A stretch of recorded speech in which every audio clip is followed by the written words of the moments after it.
The reality is we cannot advance with any kind of conversation without being able to put a face, a heart, and a soul to the people that critics are trying to vilify. And now I'm talking about more than just undocumented community, but before I do that, let's take a minute to speak directly to our undocumented brothers and sisters, both those that are DACA recipients and those that were not able to get DACA. First of all, to my DACA family, I am sorry for everything that has happened. You placed your trust on a government that decided to turn their backs on you. I can't imagine what it's like to go through that. But I lived seeing the worry and fear of my mother, and I don't wish anything like that upon anybody. And one of the reasons I support the DACA community is because you remind me of my mother. You are decent people that are trying to forge a life for yourself. Let me repeat that. You are decent people. You are good people. You are not evil. You are not villains.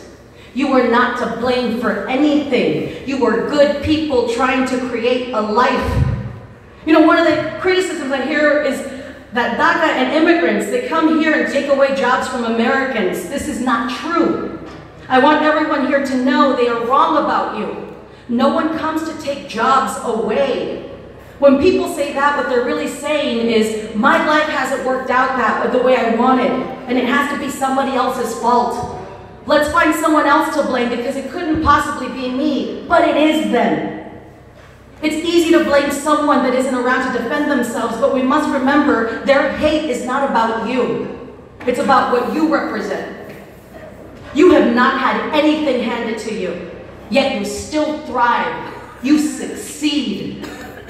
This debate comes down to a piece of paper that names you American. But let me tell you, being American, I have that piece of paper, and that piece of paper does not define me. We must remember, a piece of paper does not define you. Your heart defines you. Your actions define you.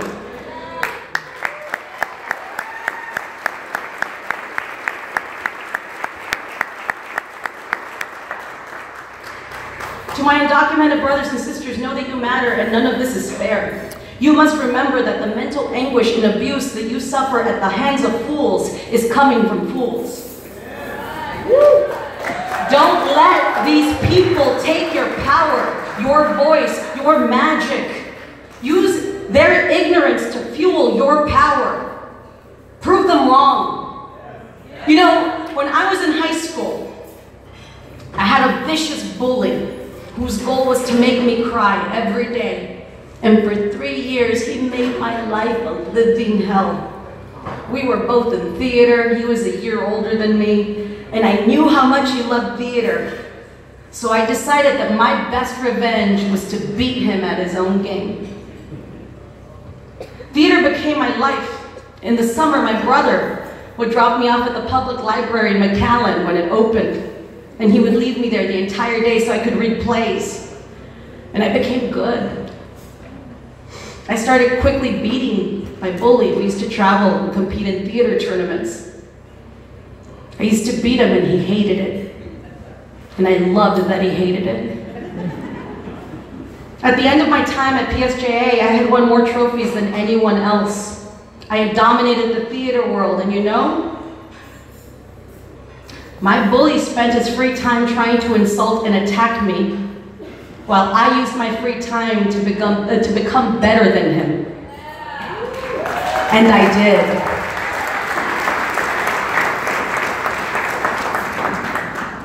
Hate hurts, it's painful and sometimes unavoidable. What is important is that we realize that if the hate can't seem to go away, we have to change that hate and funnel it into something positive so that we can succeed. And now, I want to talk about anyone that isn't necessarily undocumented, but has felt neglected for years. And that includes people of color, the undocumented, the poor, and the sick. Why do we neglect the words written on the Statue of Liberty? Give us your poor, your weak, your tired. When the hell did those words stop mattering? When did those words lose their power? I came back here because I think it's important to come back and give back to the place, to the town that gave me and my family everything.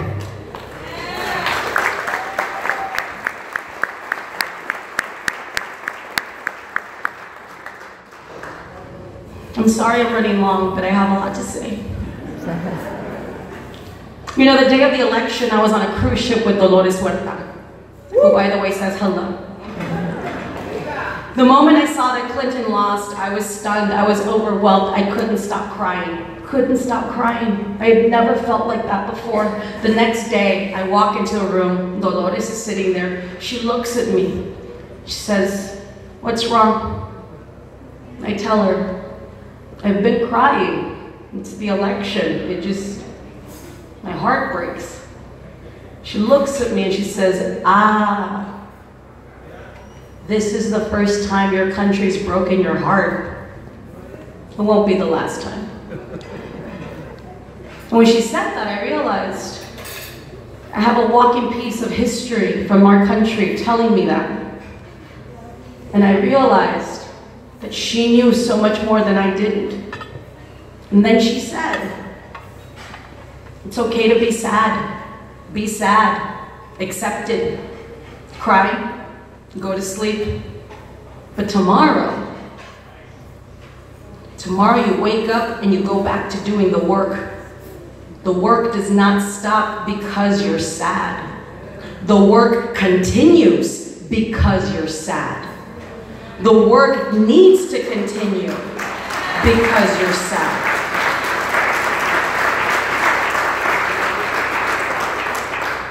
Now, I personally haven't had an easy life.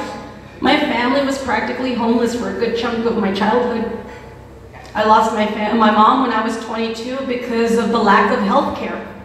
We couldn't afford to go to the doctor when we were sick. We were never told about government programs that we could have used. So when my mom got sick towards the end of her life, we discovered that she had numerous strokes that went untreated. As an adult, I had to move in with my sister and help raise her kids after my mom's death. I later moved to Los Angeles to chase my dream and lived in my car because I had no one to ask for help. Now, I'm not saying this to get pity. I've done well for myself. I actually say this because I want you to know that I know that my story isn't special. It's pretty common. Here. We know so many people that have those same stories. And I'm here to tell my story, to let everyone know that if I can do it, you can do it. Because here, I'm not special. Here, we're all special.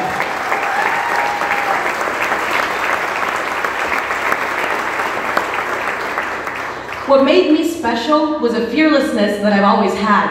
It's something I learned from growing up in the valley. I always say that growing up in poverty made me fearless because at the end of the day, I could always go back to being poor. I'm used to it. I started there, I don't fear it. When my family had nothing, we always had something.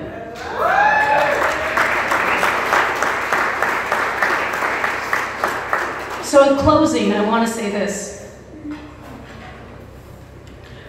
We need to help each other. We need to organize and make sure our voices are heard. How do we do that? By educating ourselves and each other.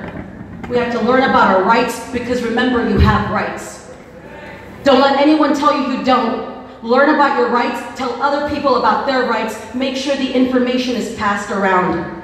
We cannot make change if we're not informed about why we want to make change.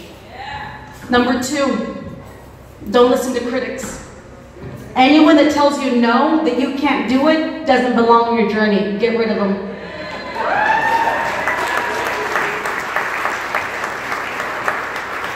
Number 3, speak up for the people that can't.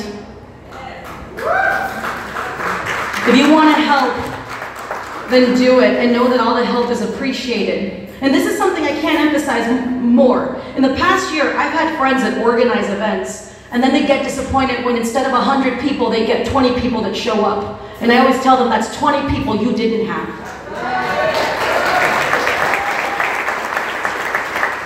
We need to change our way of thinking and realizing that those 20 people that you brought out, that's a success, not a failure.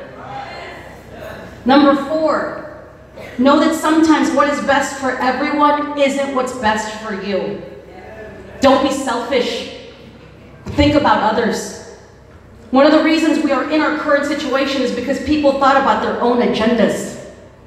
We need to understand that sometimes we can't get what we want for good reasons. It's like when I hear people say, my prayers weren't answered. Well, I always tell them their prayers were answered. It's just that sometimes the answer is no.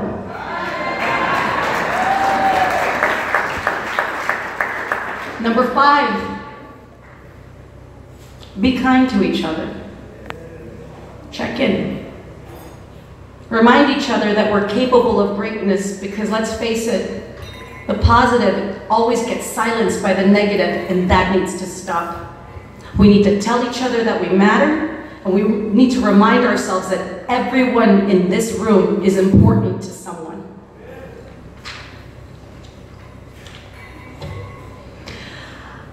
I am so grateful that I got to come and speak to everyone tonight. I hope you know that I am very proud to be from the Rio Grande Valley. And I'm here because LUPE does great work. In order to do even more work, they need help. So let's give it to them. Let's have our voices heard by putting in the work. Let's identify a reason to fight for what's right. I flew myself here today on my day off because my home needs me, and I need my home.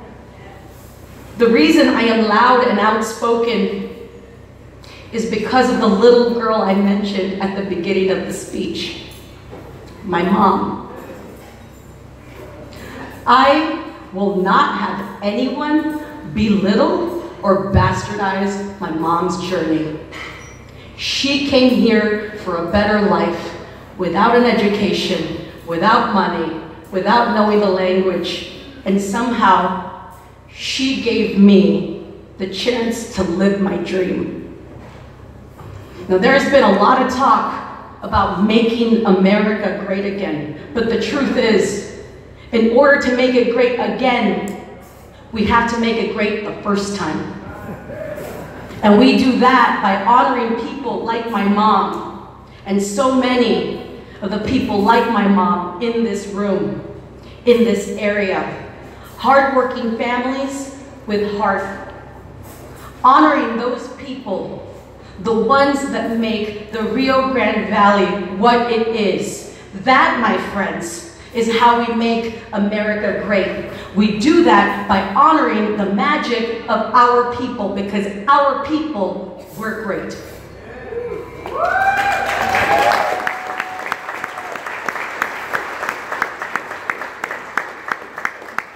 Thank you so much for allowing me to speak. I hope you know that I carry everyone in my heart. And really, I am so proud to be from here. It made me who I am. I am proud of what I am.